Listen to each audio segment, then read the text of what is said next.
Wise and humble, or ignorant and arrogant? How does this all work?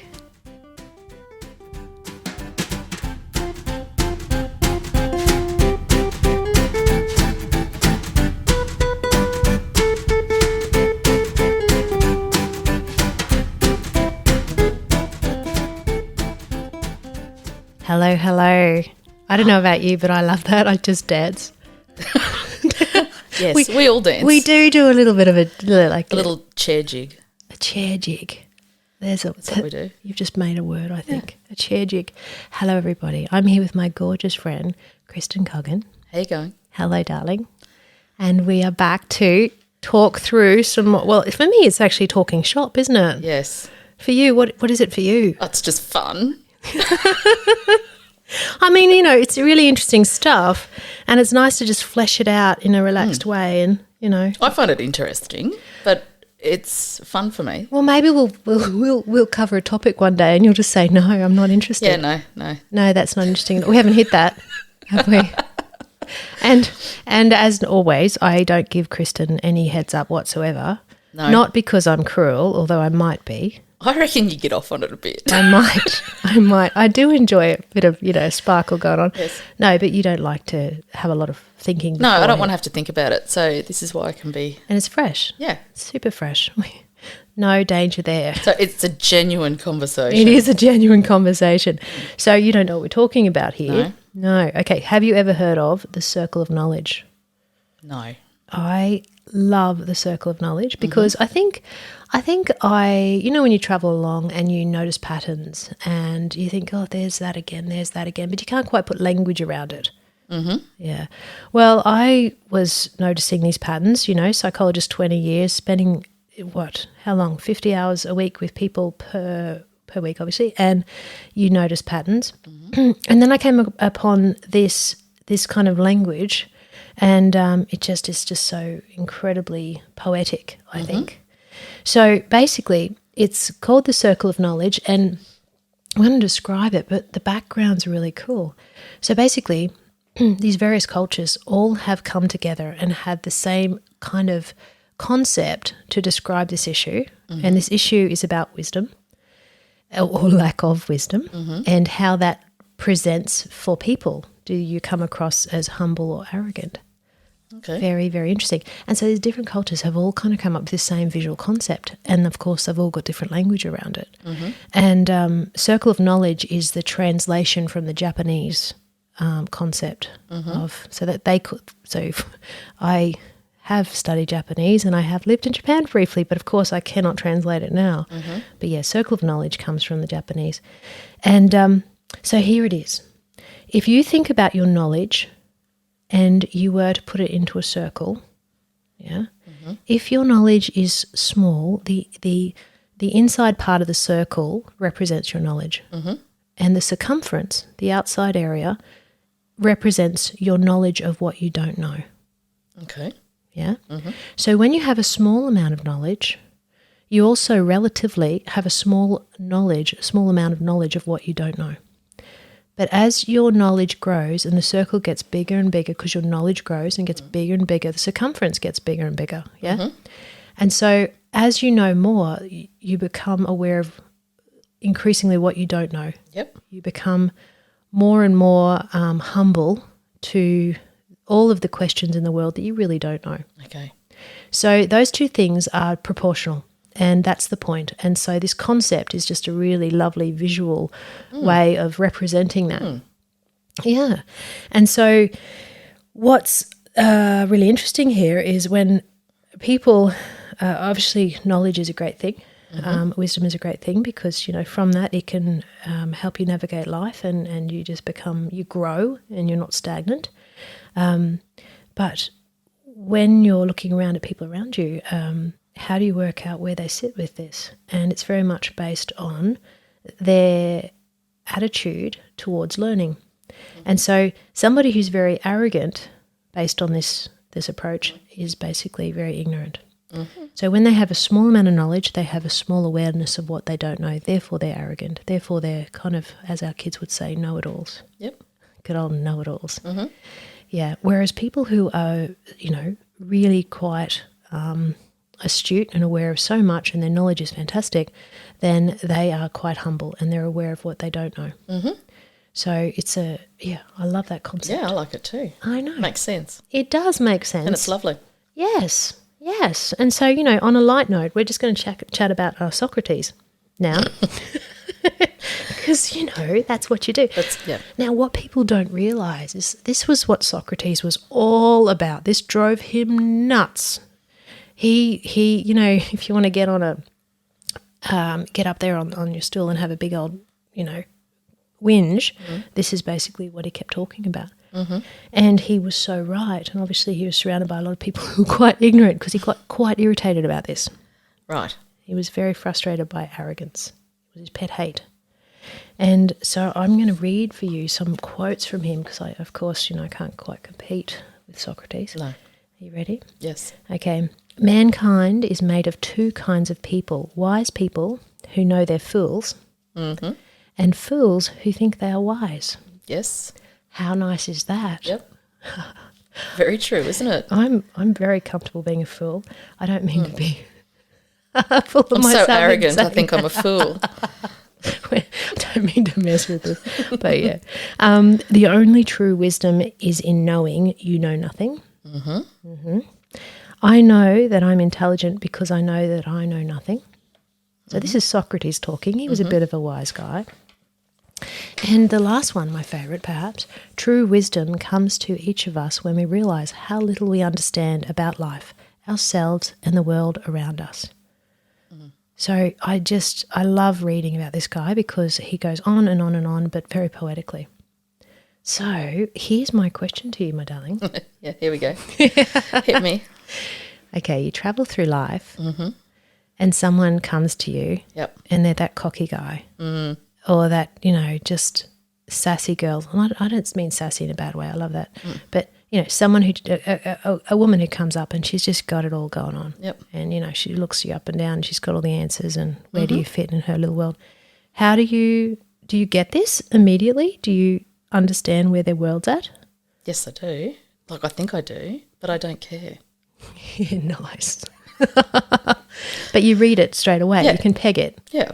Do you ever get sucked into their self-promotion of I've got it all going on and, I know more than you? I might have done when I was younger, maybe been intimidated by it rather than sucked in by it. Well, that's their goal. Yeah, when I was younger. Whereas now I just, you've got your bubble. You stick to it. What do you mean you've got your bubble? They're in their own bubble, doing their own thing. You go enjoy yourself. Yeah. Queen bee or king dick of their own bubble. Absolutely. Absolutely. And have you experienced the contrast? Somebody who is just, you can read it from them that they're really, really open to always be expanding and learning, and they're just that person who you would love to hear. They're interesting. They're interesting. And they're kind. There you go. They often are. They often are. And I find them interesting and I want to not feed off them, but I want to be around them and absorb it. And yeah. I want to be in their bubble. Yes. Can I come join you? It's exactly that, isn't it? Because you can tell that they've just got a richness of experience and interest, and that they don't necessarily have all the answers, but they're asking some really interesting questions. And I reckon I worked that out in my 20s when I was travelling. How? Love it. Just meeting lots of different people in lots of different scenarios from all sorts of walks of life. And you never know who you're going to meet next, and just clicking with people that you've never met the like of before. Yeah. And I guess working out that there's more to it, everything that you think than you think there is, Absolutely. I think as you get older. How great to just get that experience, Yeah, and just meeting people that just you click with straight away. Just want to listen to their stories. Yeah, absolutely. I'm always blown, this might sound really mean. It is mean. I'm really blown away when I meet people, and I meet quite a few, who come in and they're, and I don't mean clients actually, I just mean in life actually. It sounds like clients, I don't mean that. But, and they're just busy telling you what's going on, how they've figured it out, how they've mastered this, how they're just, king shit kind of thing. And they go on and on and on. And that's not interesting. That's No. pretty It is for a little bit. No, I just get irritated. I don't get it. I just get bored. I get bored really quick. Yep. But what's fascinating to me is that they are so consumed by their little igloo that they don't understand that other people are looking at them and saying, hey, the world doesn't revolve around you. And it's screamingly obvious to me that they're extremely insecure, extremely. They are actually scared. They're very vulnerable, but they're terrified of being vulnerable. So therefore, they're trying to increase their level of control. So therefore, they're needing to come across as being the master of everything. Yes. And the fact that they can't see that they present as being so scared and so incredibly, insecure. But I love, excuse me, sometimes in the workplace or in life, in situations, you'll come across people like that. You can't just walk away or dismiss them. You have to interact with them on some level. And if you sometimes give them a little bit of, I think, validation and understanding, you can make that work for you and make that work for them. Absolutely, absolutely. Because actually, if you were to help them feel more calm and secure and just take a breath, then they stop the charade. Yeah, the charade. Help me. Yeah, I don't know. Potato. Thank you. It's true. Yeah. And, my rule of thumb, my absolute rule of thumb in life is don't do harm. Absolutely. And, and so if somebody is putting on all that bravado and then I will actually, if I'm in their world, I will actually approach them and just be very gentle. Yes, and it's all about be being very kind, patient yeah. and be very kind. Absolutely. And when Though the queen bee girl that you were talking about before, I just backtrack and walk off and leave them to it. Do you? Yeah, I don't want to help them. Well, I'm talking about if you're in their world for some reason. Yes, that's what I was saying. Sometimes you... Yeah. And so if you approach them and you're just kind and genuine and you just kind of just help them to take a breath, and then maybe they can put down their defences and they can stop with the fairly arrogant carry on. Yes. So basically, the punchline is look for humble people, and arrogant people presume that they're. I mean, these are big. Obviously, there's exceptions to the rule, but it's pretty common. Yeah, and so the arrogant people, that is something that's a sad state, and and sometimes that arrogance is only it's a facade. it's always a facade. Well, it is, but sometimes it's so temporary.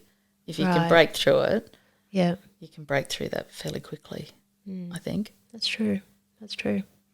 So there you go. I just love the connection between knowledge and, ironically, humbleness. But wouldn't the world be boring if you thought you knew everything? Fascinating question. Like what would be the point anymore? I wonder what that would be like. Seriously, I'm trying to put I my know head some into people that. we could ask. No, seriously, if you thought you had it all going on and you had all the answers, even if you I don't think they fully believe it No, themselves. I don't think so. There's always something that's a carrot or something. Yeah, I don't know. It's a fascinating question. I guess it depends on how much they've convinced themselves. I don't know. But yeah, it would be quite boring. I mean, I love not having a clue. I love learning. I love being goofy and going, well, this is my understanding, but hey, there's a hell of a lot more to go. That is interesting. I would hate, it's a bit like going to a theme park and you've been on all the rides a million times. How boring is that? This is why I think Donald Trump is so fascinating for the world. Yeah, do tell.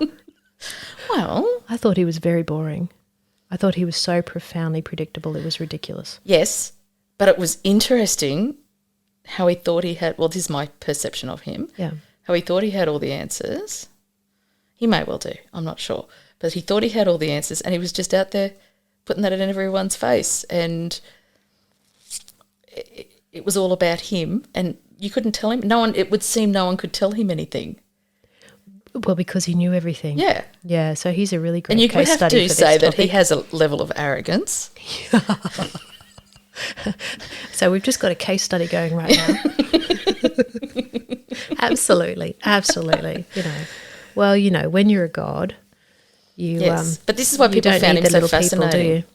Whether you liked him or loathed him, people watched him. I never did. I can't tell you how bored I was. I would rather watch I actually don't mind watching grass grow. But honestly, I found him so spectacularly boring. Spectacularly boring. Scripted.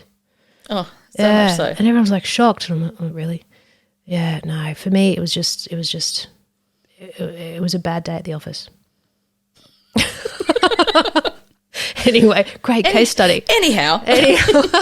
Back to normal people. But you found it interesting, so that's... No, I found it fascinating. Most people did. Absolutely fascinating, his reactions and... Okay, so punchline. We're going for humble and goofy. Mm-hmm. We're wanting to be students of the world always. Yes. And the more we know that we don't know. And that is a beautiful, beautiful thing. And when people are arrogant, they're probably ignorant, and buckets of compassion for that. There you go. Circle of knowledge. Bring it into the world, I say. That's it. Yeah. Well, thank you so much, darling. So, it's my turn now. Oh, thank you so much, yes. For all of you who'd like to find Kirsten, it's like she's everywhere. Sorry about that. You can find her at KirstenHunterAuthor.com, on Facebook at Kirsten Hunter Author, Instagram Kirsten Hunter Author, Twitter Kirsten Hunter AU. Her YouTube channel is Psych in Your Car. You get to see her there. And this podcast is Signposts for Living with Dr. Kirsten Hunter. Yep. I'm employed forever. Everywhere. You're everywhere. I'm so sorry. You're like salt. You're in everything. See you, dog. Bye. Fantastic.